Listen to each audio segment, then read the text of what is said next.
Here in just a few minutes, we're going to sing that invitation song that Adam announced and encourage you. If you're someone who needs to put on Christ and you believe that Jesus is God's Son, you're willing to live for Him instead of self, this morning you can confess publicly Jesus as Lord and be immersed in a watery grave of baptism to have your sins washed away and to be a child of God. We hope that song will encourage you to do so. Maybe as a child of God, you've been doing things you shouldn't, or maybe you've left undone some things you ought to be doing. We'll also sing that song of encouragement to encourage you to come forward and let us pray with you. If we can study with you, if we can help you in any way, that's what that song is for. And I appreciate the good job that Adam has done this morning in leading our worship. You know, some of those new songs, we call them, are really the old songs because they're, you know, the psalms that have been put to music. And that last one, we were missing the teen group. I've heard that song, heard it sung more than I've sang it. But it's a beautiful, beautiful song. And, of course, that's the only way that we can learn them is to try. And I appreciate the great job he did in leading us. But that idea of praising God is what we're here, why we're here and what this is all about, our time here together. And over the next few minutes, we hope to bring Him honor and glory through the lesson that we study together, and at the same time maybe learn some things that will help us along the way. The guy on the screen is a man by the name of William Faulkner. Those of you that are up to snuff on the American novelist will recognize that particular name. He's one of America's most famous novelists.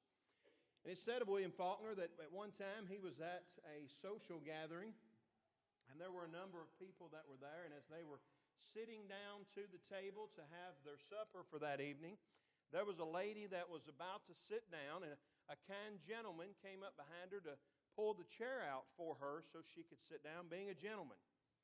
But she was talking with someone else and did not see the man pull the chair out.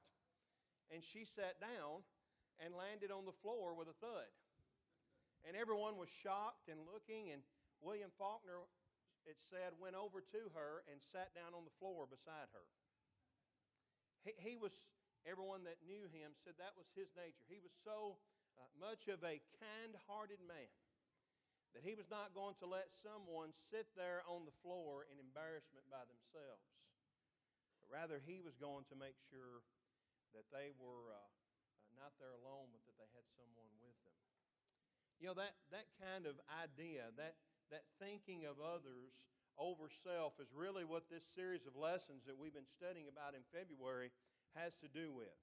The idea that there are parts of ourselves that we need to let go of so that we can connect with others. And we've talked about mercy, and we've talked about love, we've talked about forgiveness. And today the word that we're going to discuss is the word kindness. And when you look at all of the different Old Testament words that are translated sometimes kindness, whether it be in the Hebrew Scriptures, the Greek words we see in the New Testament, when you put it all together, what you find is it's a word that very much involves this idea of letting go of self for the benefit of others. And so you see words in those definitions like mercy and loving kindness and mildness and gentleness and goodness and those kinds of words, because it's all about how we treat other people. Are we treating them the way that we ought to treat them? In our text that was read so well for us a moment ago, that's what we see, is that kindness is not only something that's good for us to do, it's something that is a fruit of the Spirit. You know, in Galatians chapter 5, in verse 22, he says, but the fruit of the Spirit is, and he lists all of these characteristics. And maybe you've got somewhere in your home, you've got some sort of tapestry or some frame painting or something that has the list of these words somewhere in your home to remind you of them. When we bought our house, the people that owned it before we did had taken some vinyl lettering and put over each one of the windows in our sunroom these words. And we liked it so much we left it there because it's a good reminder of some characteristics that we're supposed to have. What's interesting, if you notice though, in the text, you'll notice no matter what translation you're using, it doesn't say the fruits of the Spirit. That's the way we sometimes refer to it though, right? Instead, you'll notice it says the fruit, singular, of the Spirit. See, we sometimes think of the fruits of the Spirit like the produce section at Kroger. You know, we can go through and I want some oranges and I want some apples, but I don't want the star fruit and I don't want the kiwi, so I'm going to leave them behind. But it's the fruit of the Spirit. You got to take all of it. You know, we can't sit back and say, well, I want love and I want joy and I want you to be faithful and I want you to be have self-control. But kindness, well, may be nice if we had kindness, but that's not what he's saying here at all. Is that kindness is so very much a part of who we are. And he says in verse 24 through 26, if we belong to Christ, then we've crucified our own self, our own wishes, our own desires. If we live by the Spirit, we also ought to walk by the Spirit. So he says, don't become so full of yourself that you're picking fights with each other, that you're envious of one another, because in the hub of this entire, really, back in verse 15 of Galatians 5 is where he starts this idea of walking by the Spirit, and then we see it again here at the end of the chapter. Those are bookends. That's what he's talking about in this whole section, is how to walk by the Spirit. And in the middle of it all, in the middle of that list, the hub of all of this walking by the Spirit is kindness. See, if we're going to be spiritual people, and that's the goal of our being here today. We had, when I was growing up at Liberty, Brother Neil Penny, who was from Tresvant, Tennessee. And Neil had kind of semi-retired, and he would come and preach for us at Liberty on the first 2 Sundays of every month. And Neil was a great big man, and as soon as he would turn around behind the podium, he would say, your very presence here today is an indication of your interest in spiritual things. That's how he began every sermon. And that's right, isn't it? The very reason you're here today is because we want to be spiritual people. Well, what we see in this passage is that if we want to be spiritual people, are you listening to me? Are kind people. Spiritual people are kind people. So over the next few minutes, what we want to do is we want to look at 2 aspects of our Christian kindness. And in each one of those aspects, we're going to look at 3 subpoints that help explain them better. Why be kind? Because he says here we belong to Jesus. Why be kind? Because we've cut off our wants and wishes. Because we're looking at spiritual things. And as spiritual-minded people, we want to be kind people. The first aspect that we want to notice, if you're following the outline in your bulletin there, is that there are certain obstacles that we have to face if we're going to have kindness. If we're going to have this part of the fruit of the Spirit in our lives, if we're going to be spiritual people, we have to be kind people, but we have to understand that there's a lot of barriers that have been put up to kindness. Yeah, I think we would all agree. Now, I'm not one of those that says everything was better in the good old days. It all wasn't better in the good old days, right? But one of the things I think we would all agree is that our society today is just not as kind as it used to be. Overall, there's not as much people treating people the way we want to be treated. Kindness that's seen in our society. And so what is it that hampers or that hinders us from being spiritually minded people? What is it that keeps us from treating people the way that we ought to do? Well, there's 3 things we want to notice real quickly. First of all, one of the obstacles to kindness is self-sufficiency. We live in a society where we value self-sufficiency so much, don't we? You know, if you ask for help, then that's basically admitting that I can't do it on my own, and that's a bad thing, we like to think. You know, parents want to make their children independent as soon as possible. Kids just can't wait until I can grow up and be on my own, right? In fact, our society's definition of someone who's made it is that person who has become economically independent, self-sufficient. And in fact, if you've done so, if he's a self-made man, we would call it, if you've done so without any help, and really no one does it without any help, but if we can make that claim, that's even better, right? He didn't inherit it. It wasn't given to him. He did it all on his own, see. We live in a society that teaches us that self-sufficiency, that self-dependence, self-reliance is really what matters. We've become so prejudiced against giving and receiving help. And think about in the context of our today how futile that thinking is. We want to say that I'm self-sufficient, that I don't need anyone's help. But how many of us have said something to the effect of, I just can't live without technology? Now, you're saying, well, I would never say that. That little computer you've got in your pocket, that iPhone, how many of you would say, I couldn't live without it? It's got your schedule, it's got your contacts, it's got your calendar, it's got everything. And some of you are saying, well, I'm not one of those people. I'm not addicted to my iPhone. All right? How many of you would say or have said, I couldn't live without my microwave? That's technology. I couldn't live without my washing machine. That's technology. Now I've got a few housewives going, hey, I hadn't thought about it that way. See, we become addicted to technology. We become so reliant on technology and industrial advancements, and at the same time pulled back from each other. That's an unhealthy emphasis.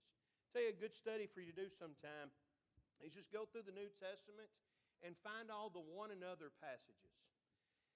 How many times in the New Testament does he tell the church that we are to love one another? We are to encourage one another. We are to build up one another. We are to exhort one another. We are to not forsake the assembling of ourselves with one another.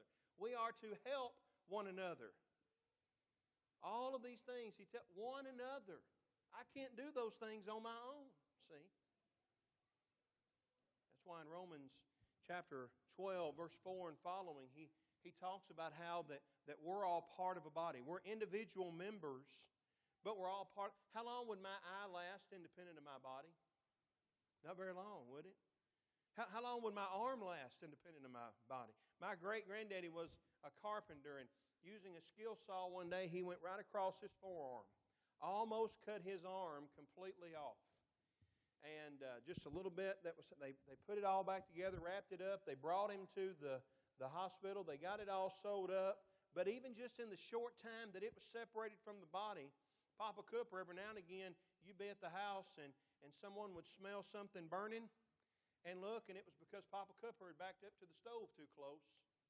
And he was burning his hand, but he didn't know it, see. Separation from the body kills the part, see. And that's what he's saying in Romans 12:4 and following about us, is that we're part of the same body. That we're many members, but we all belong together, see. We've got to have each other. Another obstacle to our having kindness is autonomy. Now, to be autonomous just means to be self-governed or self-directed. And usually when we think about autonomy, we think of in the sense of a congregation. Each congregation of the Lord's church is supposed to be autonomous, self-directing, self-governing, and that's right. It's good to think of autonomy when you're thinking of a congregation. It's not so good to think of autonomy when you're thinking of us as individuals, see. But that's the world we live in, isn't it? Dare to think for yourself. Do your own thing. Have it your way, right? That's the society in which we live. 2 Corinthians 3 in verse 5, Paul says that we're not to think of ourselves as being adequate in anything on our own, but rather our adequacy comes from God, see. He's the one that should direct. He's the one that should govern everything we do. We get this mindset, though, of that I'm the one in charge. I'm the one that makes the rules. I'm the one that has to have it my way. And that brings us to the third obstacle to our having kindness. Because there's so much self-sufficiency that's proclaimed, because there's so much self-direction that is proclaimed, what it leads to is selfishness. We become very selfish in our society. And even in the Lord's church, far too often, we're selfish with our talents.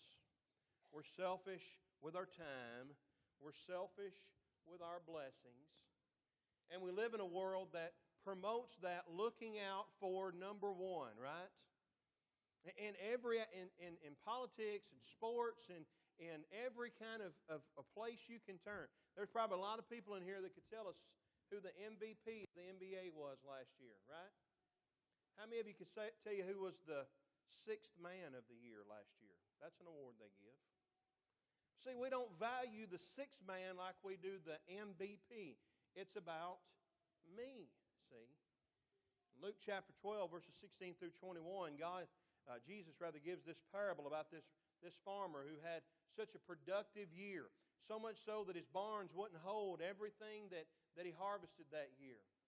And as he realizes this, he has a decision to make.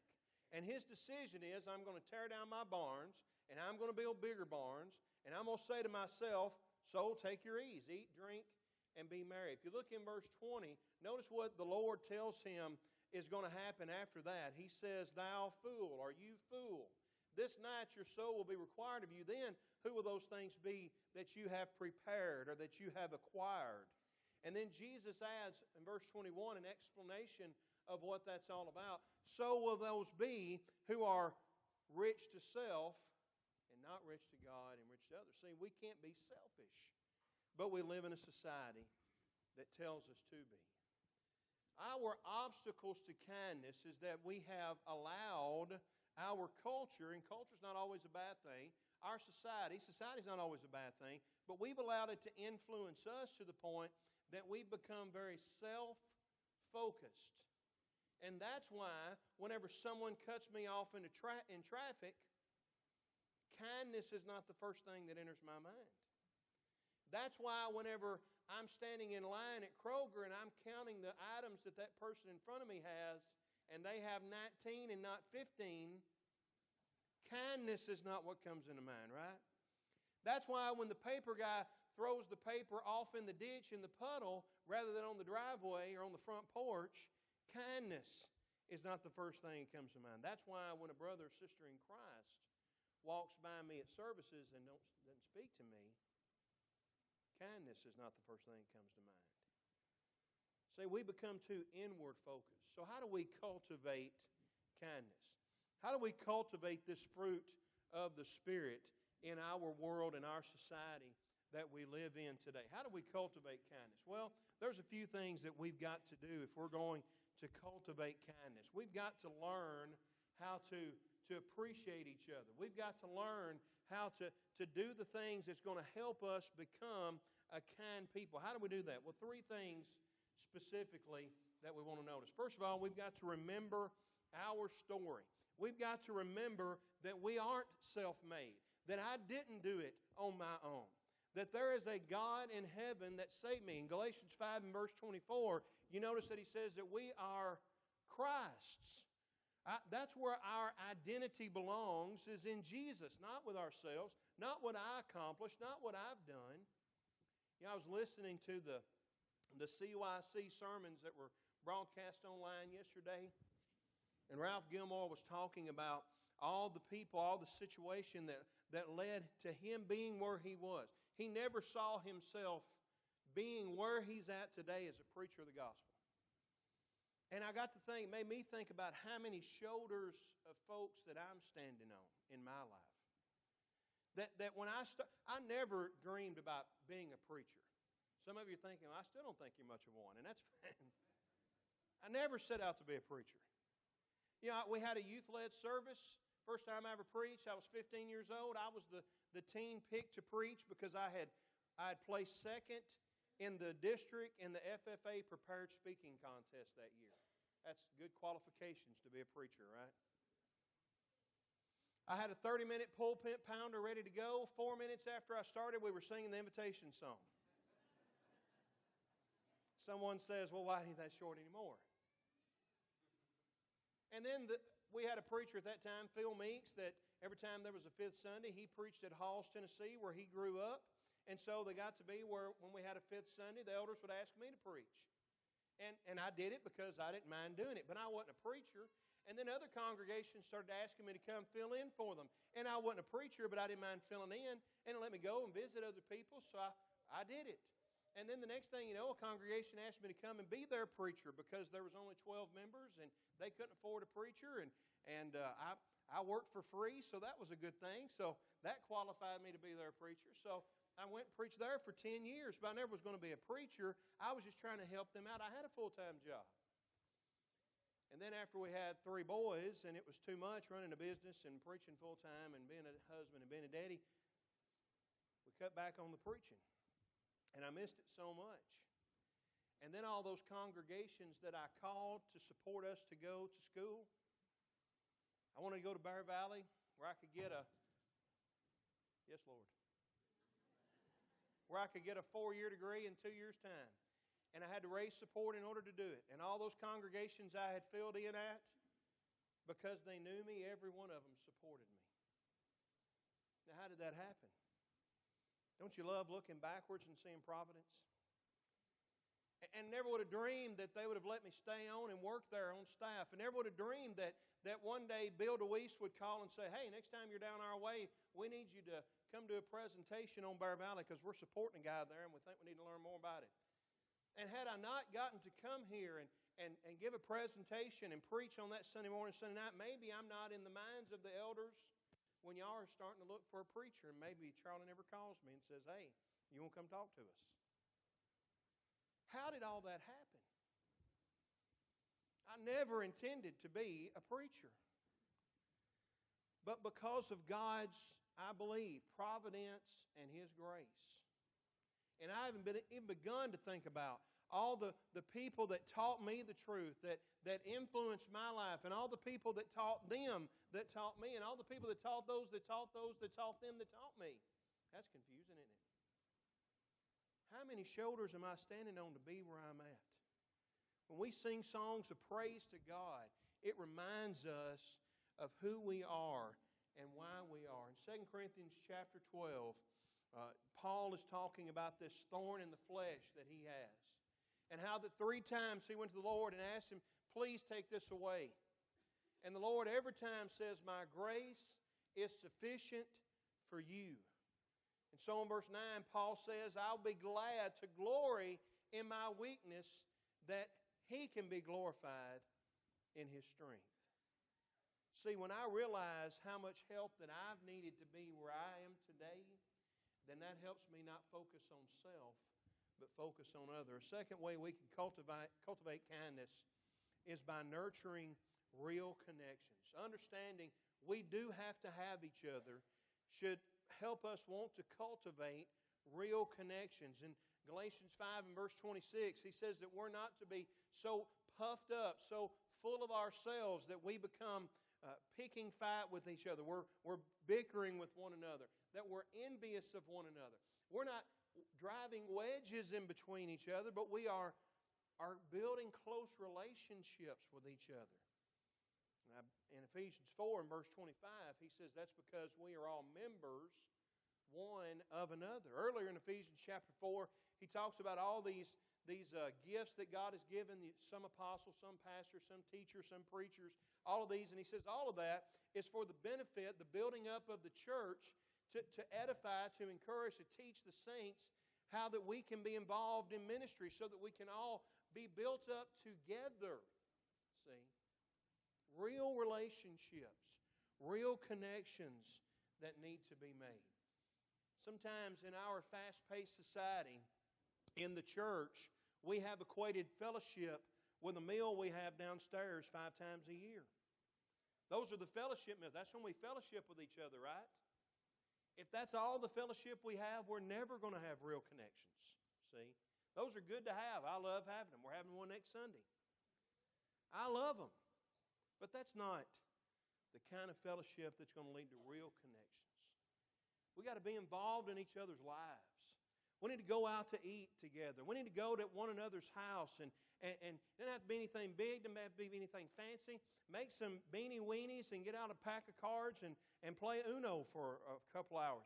Talk with each other. Get involved in one another's lives. Do things with each other. Spend a little time after services, before services, visiting with each other. Those are where the real connections are made. The first century church, we see them being together all the time. See, when we begin to make real connections with each other, when I'm going the extra mile to connect with you, then suddenly I'm not focused on me, I'm focused on someone else. And that's when kindness can be cultivated. The third way that we can cultivate kindness is to really listen to each other. Really listen to each other. I don't want to listen to your problems. I got my own problems, right? That ought not be our attitude. We need to listen to each other. You know, really and truly, listening to each other is an act of kindness in and of itself, isn't it? How many times have you just needed somebody just to listen to you? How many times has it been hard to find someone to listen to you? Have you ever been talking to someone, telling them about something that's really bothering you, something that's weighing heavy on your heart, and you know that the whole time you're talking to them, they're thinking about, how can I get out of this conversation? Or in their mind, they're already formulating what it is they're going to say back to you rather than listening to you. See, we've got to listen to each other. In Galatians 5 and verse 24, he said that our desires, our lusts, our wants, our wishes, those have been crucified. It's not about me.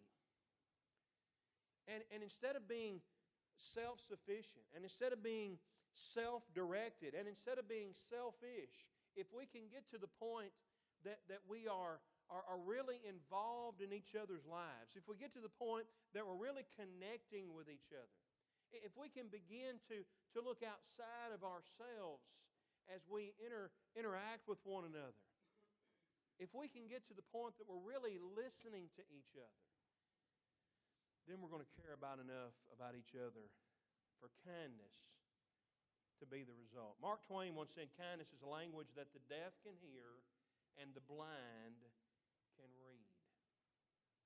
You know what God calls us to have?